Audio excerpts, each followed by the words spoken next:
जय शिवराय. मी गजानन गवळी, सामाजिक कार्यकर्ते, लोहगाव.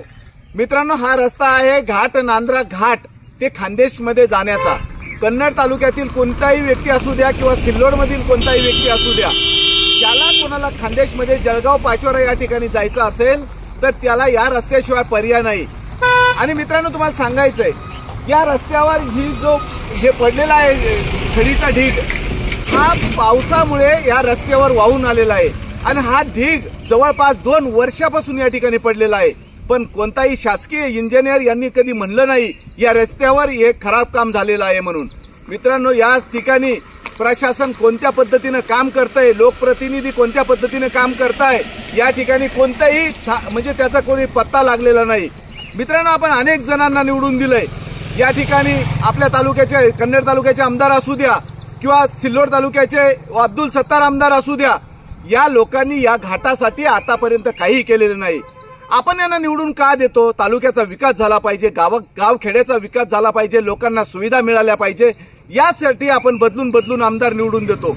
परंतु या ठिकाणी या पद्धतीनं आपण कोणत्याही आमदाराला निवडून दिलं तरी सामान्य जनतेच्या ज्या समस्या आहे त्या तशाच पद्धतीने या ठिकाणी पेंडिंग पडलेला आहे.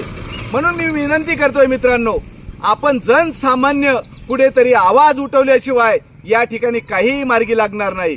म्हणून म्हणतोय मित्रांनो, हा माझा आमदार, तो माझा आमदार, यानं काहीही होणार नाही. काम कोण करतोय, काम करणारा माणूस कोण आहे, याकडे थोडं तरी लक्ष द्या. आणि निवडणुका आल्याच्या नंतर 100-500 साठी आपलं मतदान विकू नका आणि चांगल्या माणसाला या ठिकाणी निवडून द्या, म्हणजे चांगले काम आपल्याशिवाय झाल्याशिवाय राहणार नाही. म्हणून विनंती करतोय मित्रांनो, या रस्त्यामुळे कमीत कमी 10 ते 15 बळी या खराब रस्त्यामुळे झालेले आहे. हे लोकप्रतिनिधींना कळत नाही का? आणि त्याच ठिकाणी मृत्यू झाल्याच्या नंतर या मौतीच्या ठिकाणी घराच्या वर बोलणी करण्यासाठी हे जातात आणि दुःखावर बोलतात की असं व्हायला नको होतं. मग यांना हे कळत नाही का की बाबा या ठिकाणी रस्ता दुरुस्त करावं म्हणजे अशा घटना होणार नाही. तर आपणास विनंती करतोय, आमदार कोणी असू द्या, कोणत्याही पक्षाचा असू द्या, तुम्ही सत्तेत आहात, मग आज नाही तर मग काय मेल्यावर काम करणार आहात का? हीच आपणास विनंती आहे. आणि हा रस्त्याचं काम कुठेतरी तात्काळ दुरुस्त करावं, म्हणजे तुमचं कोणीतरी नाव घेईल आणि पुन्हा तुम्ही निवडून आले तर आम्हाला काही घेणं देणं नाही.